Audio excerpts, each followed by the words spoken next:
Good afternoon, everybody, and thanks for tuning in. John Kelly, profiler here, and welcome. Welcome to the very sad series we're doing. What happened to Summer Wells?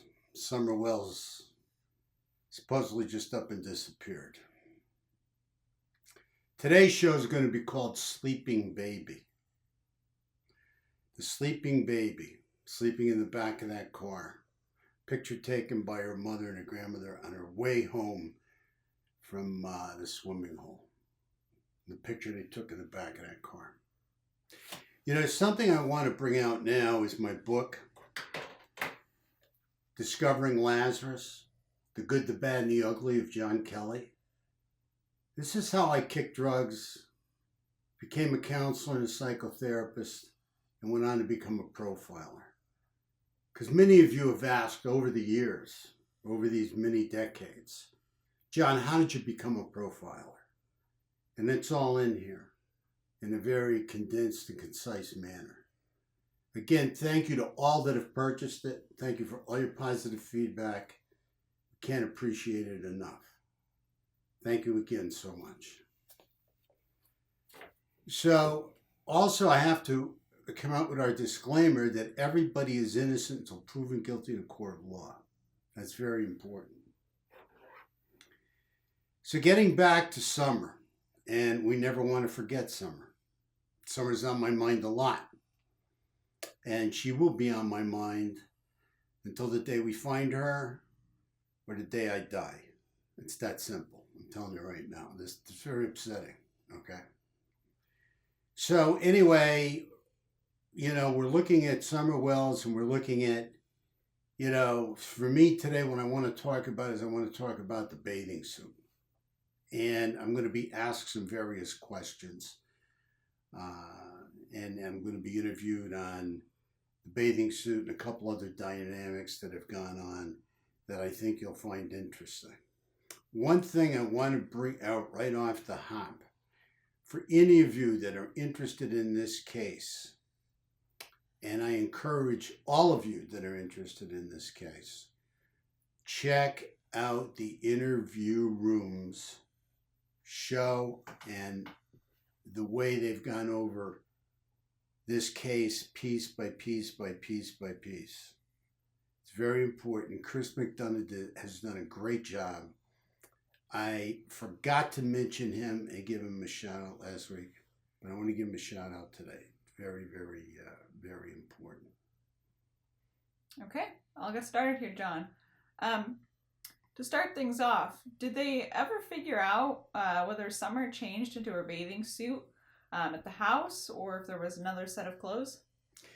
See, this is an important question for me because, you know, why, you know, to jump ahead a little bit, why have to put on, you know, this very new, brand new, you know, first day of school outfit that was being saved for her first formal day in school.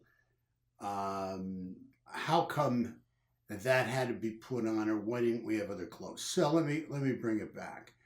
And, you know, looking at your question, did we ever find out if she had clothes or didn't have clothes or what? From what we understand, based on what Candace said that Summer put on her bathing suit at home, okay? That she put on the bathing suit at home. All right, so what bothers me is, okay, so you put the bathing suit on your daughter, you're going off, you're going swimming. I mean, just look, everybody does these things different. There's no crime here. But now you're going off to the pond or the swimming hole. Now you're going swimming. And you come out of the water, it's going to be wet. So do you have another set of clothes to put on when you take the bathing suit off? Drier clothes. And it seems not. It seems that wasn't thought about, that after she came out of the swimming hole that she sat on a pillow or something in the truck, and then she started to talk about being called, and then they put on her brand new suit. Very, very beautiful, cute little suit. Cute as a doll in it. But the young man turns around and says, no.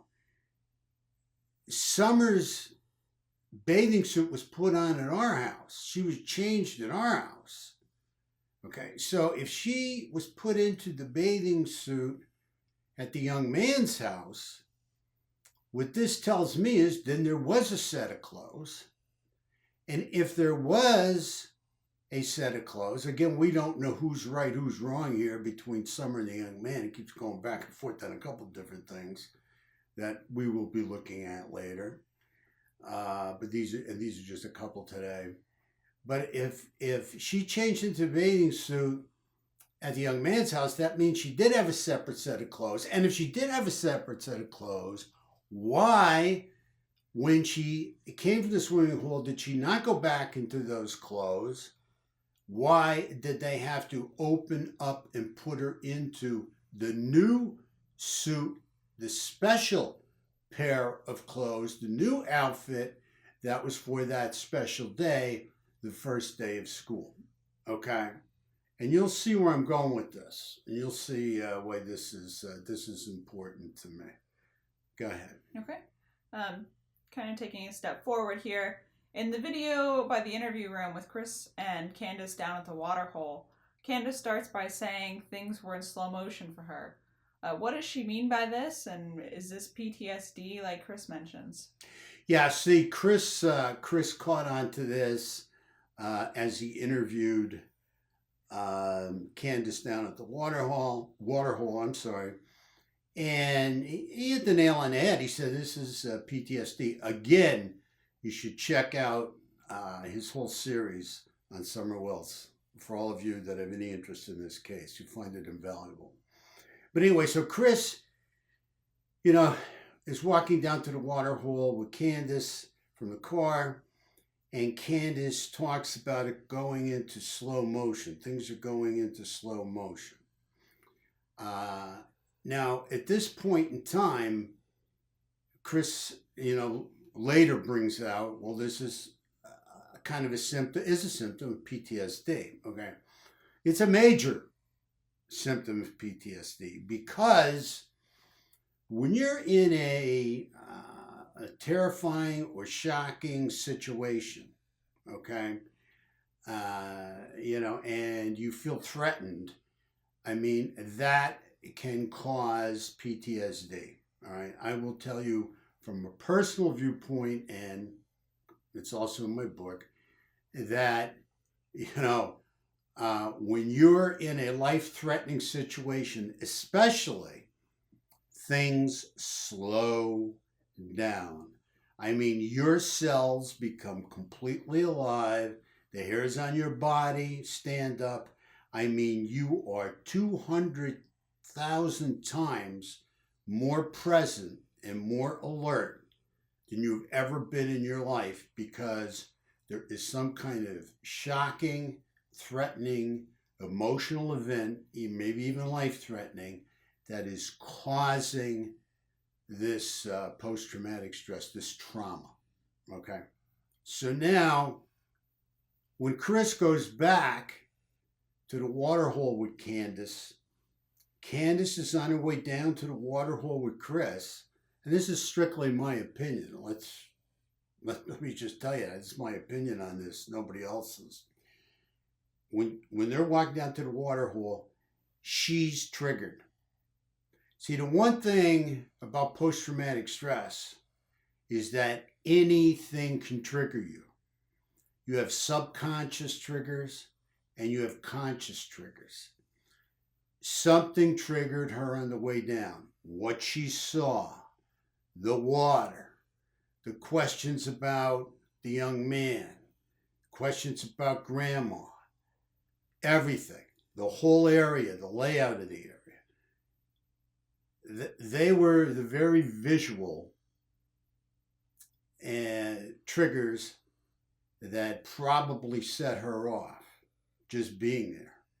And then the subconscious things that happened there that maybe we don't even know anything about.